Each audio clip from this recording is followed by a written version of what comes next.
day. Look at all the fans.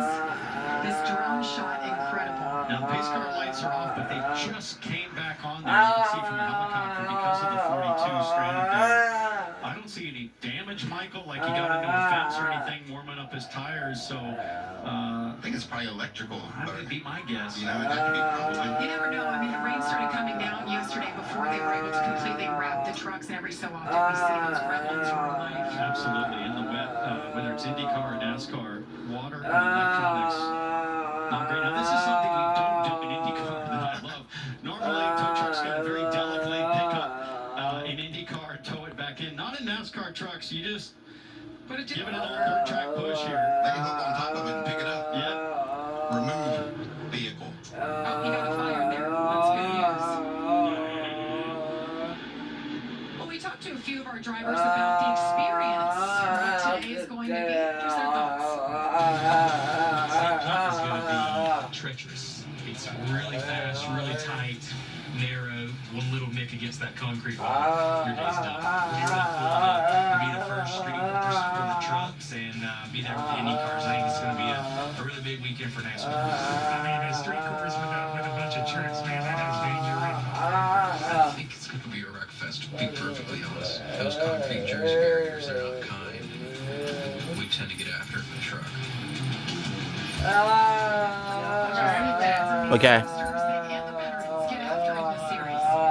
I'm trying to sit here and think to myself, how's this going to all go down? We don't really have to think about it, Michael. I think it's going to be one of those games where maybe there's a little bit of shoving, but then it's one of these things where I think it escalates as we get into the later stages, and that's where big problems are likely going to come. It will definitely escalate all day long, and I like the fact that we had those interviews about what this track was going to be like. All that was done way before that practice yesterday. Practice played out to show just what these drivers are saying. It's going to be wild. Great view here on board the number 99 for Racing of Ben Rhodes. I talked to him yesterday, and what a remarkable guy. I love his personality, his attitude. He is wide-eyed and enthusiastic about this, but he did not underestimate the challenge here. Mikey, what do you call Ben Rhodes? He is the youngest grizzled veteran in the championships. He's only in his 20s. He's been around a long time, and he's just done an amazing job. Came so close to getting it done last week in Atlanta, ran out of gas. But guys, we have 7 onboard cameras for today. My question is, Ben Rhodes, camera for the bumper cam. How long does that last today? This is the safest place to be as we ride on board our boy little Jimmy Hinch here. Look how beautiful Speed that on is. board. Oh, the boats, it's like Monaco. It's so special to be here. How cool is that? The speed is back. Speed with brought to you by Cohen. Excited to have them on board. Hopefully you all at home have checked out Speed. It is back, and they cover all topics from IndyCar to NASCAR, MotoGP. Twice a week you can find it online. I spend about 40 days a year working with little Jimmy Hinch in the booth, and I can tell by those eyes, he is smiling right now. He is having a blast, and they're not even going yet. Now, he did get to test a little bit at Sebring, and it went really well. So did Dario, so they have an idea of what to expect behind the wheel. And Townsend, we're too wide in NASCAR. We're going down the front stretch all the way into turn 1. I can't wait to see what happens here. Connor Mozak in that 7 truck on the inside. Gio Ruggiero on the outside. Green flag is in the air. We're making history as the NASCAR Craftsman Truck Series races on a street course. A dug inside. You just talked about him. Ben Rhodes. Ben Rhodes with a big move. Battle for second. He was locked up on the right front, Mikey, and I thought he was going to get into the 17 of Gio there, but very aggressive on the start for Rhodes. Nice looking start, guys. Looking to the bottom, Vince. Jamie's going to win this race, and I think he's showing he plans to do just that. They were 3 wide in the back, bumping up, bouncing off of one another. Just a crazy start like we figured. I saw Dario Franchitti make a move, at least take a look on Chandler Smith there. So the Dollar Tree truck of Dario Franchitti showing that track knowledge, track master getting after it.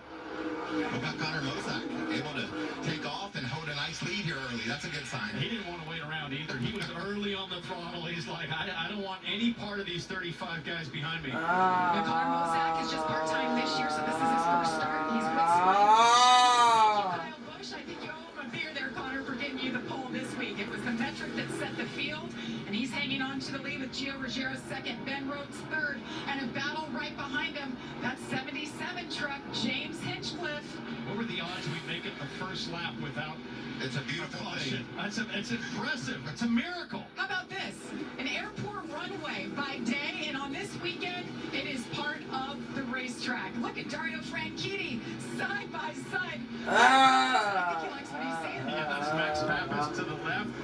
Scott's wife Emma there on the right as Dario Franchitti continues to hunt the back of Chandler Smith. Might make a move here going into fourth. That's impressive pace, too, because the front's strung out. These guys are running as hard as they can right now, and if you're able to close in on another guy like that, you've definitely got a better truck. One thing that Franchitti and Hinchcliffe told me is, Townsend, the tires aren't very big on the back of these things. The motors make big power. You have to be so gentle as you roll the throttle on. It's Landon Lewis in the 45. Truck Series champion Ron Hornaday works with this young man, has helped him since he was a little youngster. It's a big moment for him to get these opportunities. And Ron was telling me he had some great pace. He feels really good about their day-to-day. You can see he's eating Dario up. So far, so good. Look at this, top 10. Dario Franchitti running 6th right now. You see just ahead of him is the Daytona winner, Chandler Smith in the 38. Look at the 45 of Lewis. Dario got a little out of shape there in the final corner. Might see Lewis make a dive down here. He's right on the back of the #1 truck. There's the dive. Not quite. Just thinking about it. Move As behind him. here, Jake Garcia. That's the 5 truck, Adam Andretti. We got a Franchitti and an Andretti in the field, guys. The IndyCar kickoff weekend. This is so much fun. Oh, big slide there coming out of turn 3. That's a fast corner. Saw a little bit of smoke there, maybe a little bit of tire rub because that thing's so loaded as the 16 And the gets 16 turned is around. around. That's Justin Haley. We can get that thing fired up and we can keep all this fun going. Wonder if he Georgia had- talked about him. Or if he had some help down there. He's one of the 5 Ram trucks that are in the field this year, and they have no simulation. So he's been trying to do all he can to learn this. Let's see what happens with Haley. Stewart facing the inside and Haley shut the door, and I think Stewart was putting pressure. He was running 12, so a good start to this race, but I felt like maybe Stewart was in a little bit further than maybe Justin thought. Yeah, it seemed like he was quite a bit off the apex.